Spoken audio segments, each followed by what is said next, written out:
নমস্কার। আশা করি সকলে ভালো আছেন। আজ আমি আপনাদের রবীন্দ্রনাথ ঠাকুরের লেখা একটি গল্প পাঠ করে শোনাব। গল্পের নাম এক রাত্রি। সুরবালার সঙ্গে একত্রে পাঠশালায় গিয়াছি এবং বউ বউ খেলিয়াছি। তাহাদের বাড়িতে গেলে সুরবালার মা আমাকে বড় যত্ন করিতেন এবং আমাদের দুইজনকে একত্র করিয়া আপনা আপনি বলা বলি করিতেন। আহা, দুটিতে বেশ মানায়। ছোট ছিলাম, কিন্তু কথাটার অর্থ একরকম বুঝিতে পারিতাম। সুরবালার প্রতি যে সর্বসাধারণের অপেক্ষা আমার কিছু বিশেষ দাবি ছিল, সে ধারণা আমার মনে বদ্ধমূল হইয়া গিয়াছিল। সে অধিকার মদে মত্ত হইয়া তাহার প্রতি যে আমি শাসন এবং উপদ্রব না করিতাম তাহা নহে। সেও সহিষ্ণুভাবে আমার সকল রকম ফরমাস খাটিত এবং শাস্তি বহন করিত। পাড়ায় তাহার রূপের প্রশংসা ছিল, কিন্তু বর্বর বালকের চোখে সে সৌন্দর্যের কোনো গৌরব ছিল না। আমি কেবল জানিতাম সুরবালা আমারই প্রভুত্ব স্বীকার করিবার জন্য পিতৃগৃহে জন্মগ্রহণ করিয়াছে। এই জন্য সে আমার বিশেষ রূপে অবহেলার পাত্র। আমার পিতা চৌধুরী জমিদারি নায়েব ছিলেন। তাহার ইচ্ছা ছিল আমার হাতটা পাকিলেই আমাকে জমিদারি শিরেস্তার কাজ শিখাইয়া একটা কোথাও গোমস্তাগিরিতে প্রবৃত্ত করাইয়া দিবেন। কিন্তু আমি মনে মনে তাহাতে নারাজ ছিলাম। আমাদের পাড়ার নীলরতন যেমন কলিকাতায় পলাইয়া লেখাপড়া শিখিয়া কালেক্টর সাহেবে নাজির হইয়াছে, আমারও জীবনে লক্ষ্য সেইরূপ অতুচ্ছ ছিল। কালেক্টরে নাজির না হইতে পারিত জজ আদালতের হেড ক্লার্ক হইব, ইহা আমি মনে মনে নিশ্চয় স্থির করিয়া রাখিয়াছিলাম। সর্বদা দেখিতাম আমার বাপ উক্ত আদালতজীবীদিগকে অত্যন্ত সম্মান করিতেন। নানা উপলক্ষে মাছটা তরকারিটা টাকাটা সিকেটা লইয়া যে তাহাদের পূজার্চনা করিতে হইত, তাহাও শিশুকাল হইতে আমার জানা ছিল। এই জন্য আদালতে ছোট কর্মচারী এমনকি পেয়াদাগুলাকে পর্যন্ত হৃদয়ের মধ্যে খুব একটা সম্ভ্রমের আসন দিয়াছিলাম। ইহারা আমাদের বাংলাদেশের পূজ্য দেবতা। ৩৩ কোটি ছোট ছোট নতুন সংস্করণ। বৈষয়িক সিদ্ধিলাভ সম্বন্ধে স্বয়ং সিদ্ধিদাতা গণেশ অপেক্ষা ইহাদের প্রতি লোকের আন্তরিক নির্ভর ঢের বেশি। সুতরাং পূর্বে গণেশে যাহা কিছু পাওনা ছিল, আজকাল ইহারাই তাহা সমস্ত পাইয়া থাকেন। আমিও নীলরতনের দৃষ্টান্তে উৎসাহিত হইয়া একসময় বিশেষ সুবিধাযোগে কলিকাতায় পলাইয়া গেলাম। প্রথমে গ্রামের একটি আলাপি লোকের বাসায় ছিলাম। তাহার পরে বাপের কাছ হইতেও কিছু কিছু অধ্যয়নের সাহায্য পাইতে লাগিলাম। লেখাপড়া যথানিয়মে চলিতে লাগিল। ইহার উপরে আবার সভা সমিতিতেও যোগ দিতাম। দেশের জন্য হঠাৎ প্রাণ বিসর্জন করা যে আশু আবশ্যক, এ সম্বন্ধে আমার সন্দেহ ছিল না। কিন্তু কি করিয়া উক্ত দুঃসাধ্য কাজ করা যাইতে পারে আমি জানিতাম না, এবং কেহ দৃষ্টান্তও দেখাইত না।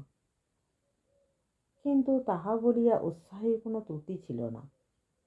আমরা পাড়া মেয়ে ছেলে কলিকাতার ইচড়ে পাকা ছেলের মতো সকল জিনিসকেই পরিহাস করিতে শিখি নাই।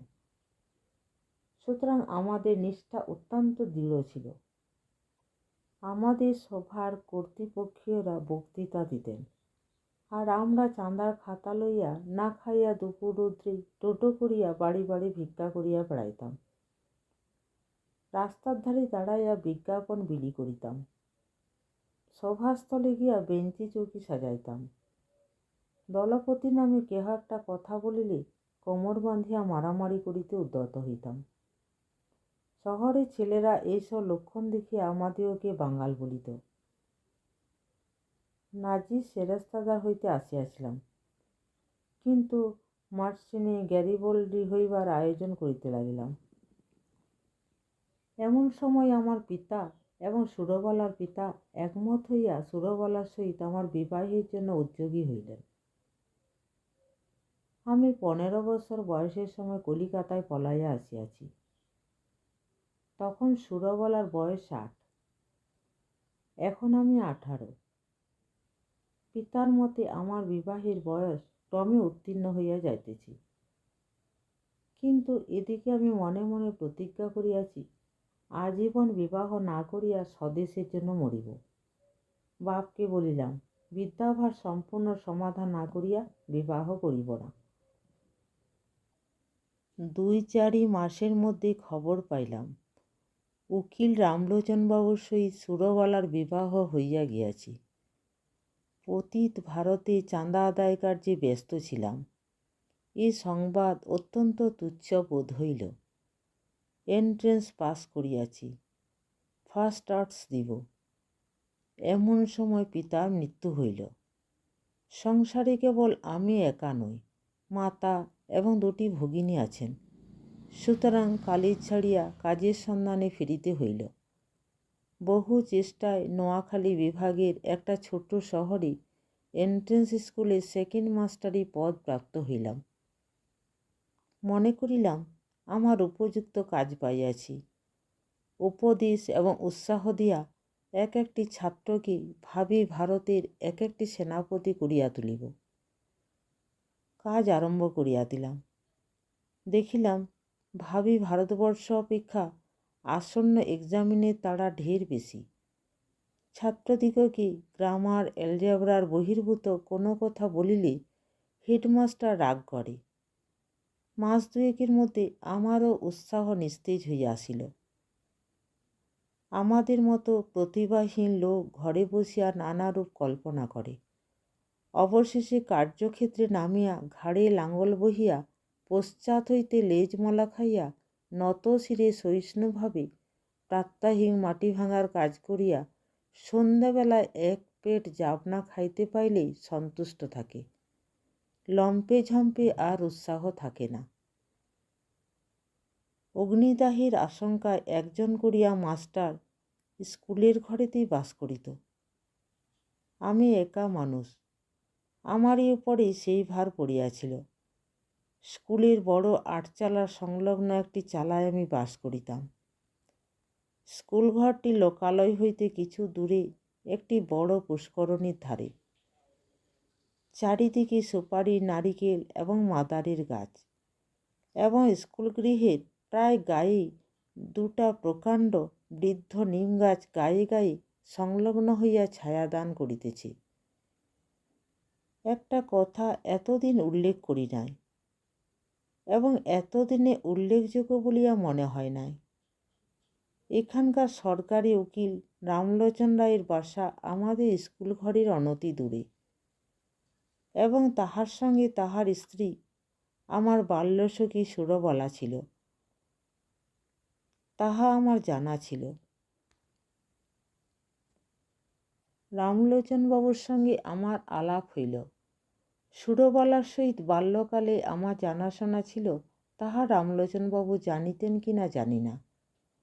আমিও নতুন পরিচয়ে সে সম্বন্ধে কোনো কথা বলা সঙ্গত বোধ করিলাম না, এবং সুরবালা যে কোনো কালে আমার জীবনের সঙ্গে কোনোরূপে জড়িত ছিল সে কথা আমার ভালো করিয়া মনে উদয় হইল না।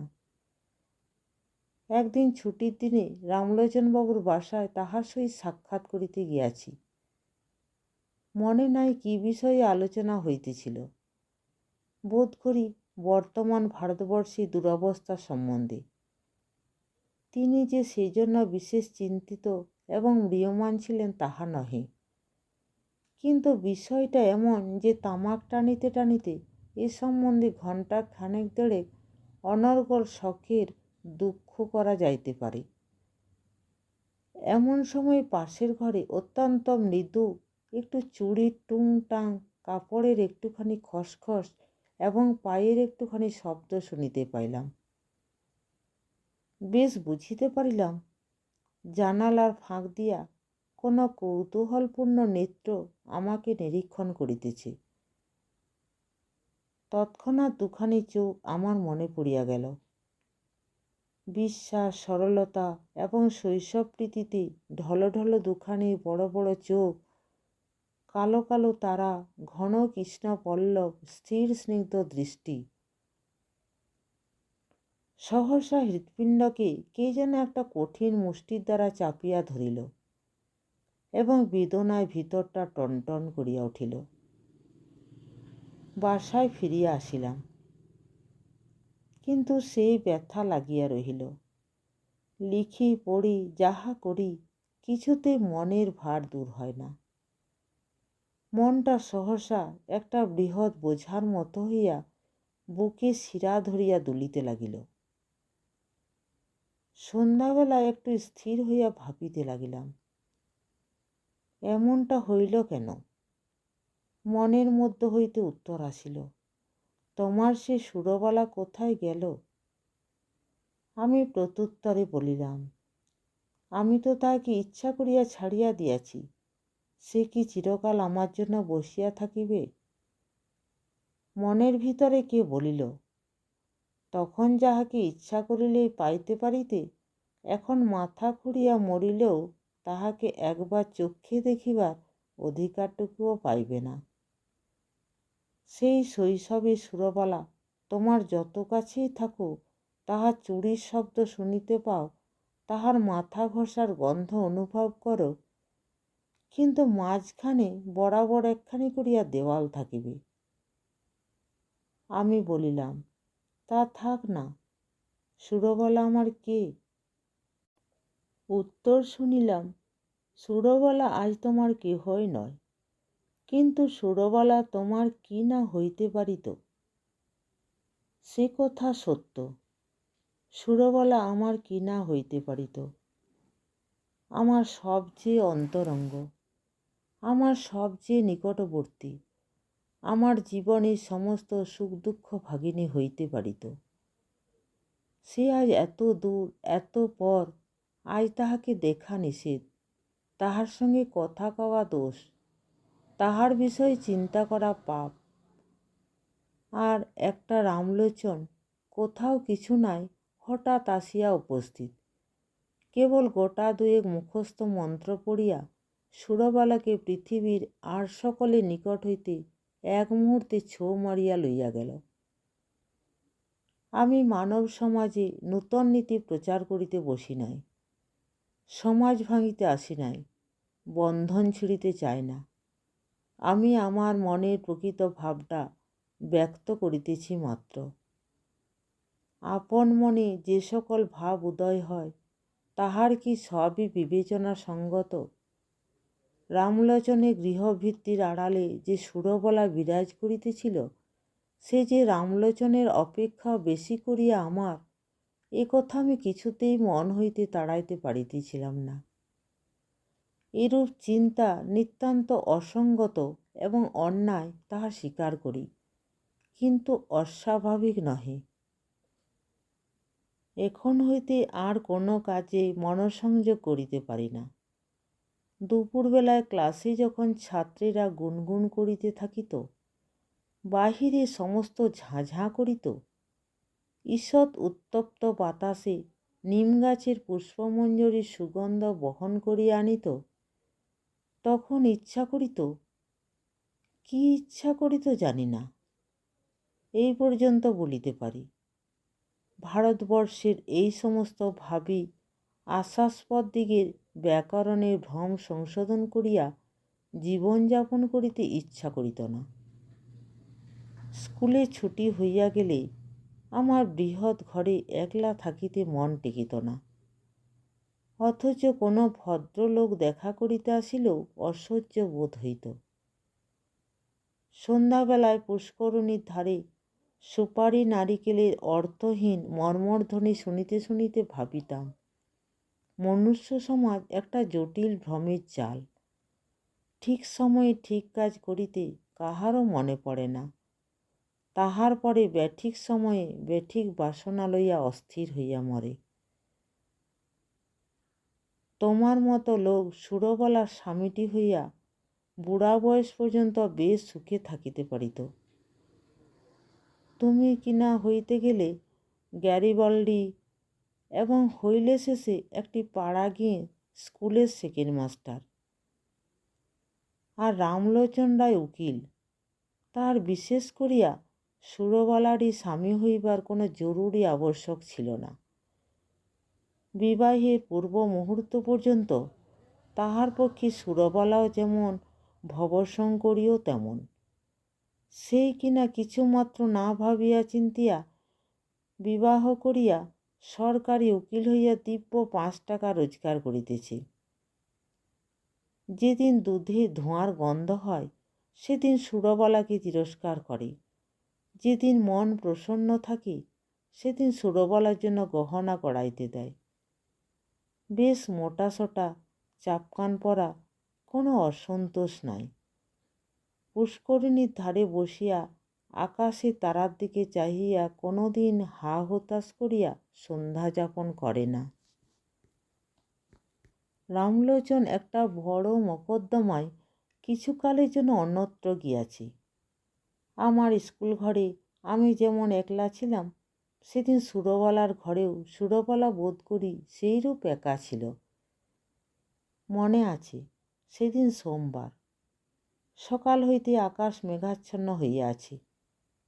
বেলা 10টা হইতে টিপ টিপ করিয়া বৃষ্টি পড়িতে আরম্ভ করিল। আকাশের ভাবগতিক দেখিয়া হেডমাস্টার সকাল সকাল স্কুলে ছুটি দিলেন। খণ্ড খণ্ড কালো মেঘ যেন একটা কি মহা আয়োজনে সমস্ত দিন আকাশময় আনাগোনা করিয়া বেড়াইতে লাগিল। তাহার পরদিন বিকালের দিকে মুষলধারে বৃষ্টি এবং সঙ্গে সঙ্গে ঝড় আরম্ভ হইল। যত রাত্রি হইতে লাগিল বৃষ্টি এবং ঝড়ের বেগ বাড়িতে চলিল। প্রথমে পূর্ব দিক হইতে বাতাস বহিতেছিল, ক্রমে উত্তর এবং উত্তর পূর্ব দিয়া বহিতে লাগিল। এ রাত্রে ঘুমাইবার চেষ্টা করা বৃথা। মনে পড়িল এই দুর্যোগে সুরবালা ঘরে একলা আছে। আমাদের স্কুল ঘর তাহাদের ঘরের অপেক্ষা অনেক মজবুত। কতবার মনে করিলাম তাহাকে স্কুল ঘরে ডাকিয়া আনিয়া আমি পুষ্করণীর পাড়ের উপর রাত্রি যাপন করিব, কিন্তু কিছুতেই মন স্থির করিয়া উঠিতে পারিলাম না। রাত্রি যখন 1টা-1:30 হইবে, হঠাৎ বানের ডাক শোনা গেল। সমুদ্র ছুটিয়া আসিতেছি। ঘর ছাড়িয়া বাহির হইলাম। সুরবালার বাড়ির দিকে চলিলাম। পথে আমাদের পুষ্করণীর পাড়। সে পর্যন্ত যাইতে না যাইতে আমার হাঁটু জল হইল। পাড়ের উপর যখন উঠিয়া দাঁড়াইলাম তখন দ্বিতীয় আর একটা তরঙ্গ আসিয়া উপস্থিত হইল। আমাদের পুকুরের পাড়ের একটা অংশ প্রায় 10-11 হাত উঁচু হইবে। পাড়ের উপরে আমিও যখন উঠিলাম, বিপরীত দিক হইতে আর একটি লোকও উঠিল। লোকটি কে তাহা আমার সমস্ত অন্তরাত্মা আমার মাথা হইতে পা পর্যন্ত বুঝিতে পারিল, এবং সেও যে আমাকে জানিতে পারিল তাহাতে আমার সন্দেহ নাই। আর সমস্ত জলমগ্ন হইয়া গেছে। কেবল 5-6 দ্বীপের উপর আমরা দুটি প্রাণী আসিয়া দাঁড়াইলাম। তখন প্রলয়কাল। তখন আকাশে তারার আলো ছিল না এবং পৃথিবীর সমস্ত প্রদীপ নিভিয়া গেছে। তখন একটা কথা বলিলেও ক্ষতি ছিল না, কিন্তু একটা কথাও বলা গেল না। কেহ কাহাকেও একটা কুশল প্রশ্নও করিল না। কেবল দুইজনে অন্ধকারের দিকে চাহিয়া রহিলাম। পদতলে গাঢ় কৃষ্ণবর্ণ উন্মত্ত মৃত্যুস্রোত গর্জন করিয়া ছুটিয়া চলিল। আজ সমস্ত বিশ্ব সংসার ছাড়িয়া সুরবালা আমার কাছে আসিয়া দাঁড়াইয়াছে। আজ আমি ছাড়া সুরবালার আর কেহ নাই। কবেকার সেই শৈশবে সুরবালা কোন এক জন্মান্তর, কোন এক পুরাতন রহস্যান্ধকার হইতে ভাসিয়া এই সূর্য চন্দ্রালোকিত লোক পরিপূর্ণ পৃথিবীর উপরে আমারই পার্শ্বে আসিয়া সংলগ্ন হইয়াছিল। আর আজ কতদিন পরে সেই আলোকময় লোকময় পৃথিবী ছাড়িয়া এই ভয়ঙ্কর জনশূন্য প্রলয়ন্ধকারের মধ্যে সুরবালা একাকিনী আমারই পার্শ্বে আসিয়া উপনীত হইয়াছে। জনস্রোতে সেই নবকলিকাকে আমার কাছে আনিয়া ফেলিয়াছিল। মৃত্যুস্রোতে সেই বিকশিত পুষ্পটিকে আমারই কাছে আনিয়া ফেলিয়াছে। এখন কেবল আর একটা ঢেউ আসিলেই পৃথিবীর এই প্রান্তটুকু হইতে, বিচ্ছেদের এই বৃন্তটুকু হইতে খসিয়া আমরা দুজনে এক হইয়া যাই। সে ঢেউ না আসুক, স্বামী পুত্র গৃহধন্য লইয়া সুরবালা চিরদিন সুখী থাকুক। আমি এই এক রাত্রে মহাপ্রলয়ের তীরে দাঁড়াইয়া অনন্ত আনন্দের আস্বাদ পাইয়াছি। রাত্রি প্রায় শেষ হইয়া আসিল। ঝড় থামিয়া গেল, জল নামিয়া গেল। সুরবালা কোনো কথা না বলিয়া বাড়ি চলিয়া গেল। আমিও কোনো কথা না বলিয়া আমার ঘরে গেলাম। ভাবিলাম, আমি নাজিরও হই নাই, সেরেস্তাদারও হই নাই, গাড়িওয়ালিও হই নাই। আমি এক ভাঙা স্কুলের সেকেন্ড মাস্টার। আমার সমস্ত ইহজীবনে কেবল ক্ষণকালের জন্য একটি অনন্ত রাত্রির উদয় হইয়াছিল। আমার পরমায়ুর সমস্ত দিনরাত্রির মধ্যে সেই একটিমাত্র রাত্রি আমার তুচ্ছ জীবনের একমাত্র চরম সার্থকতা।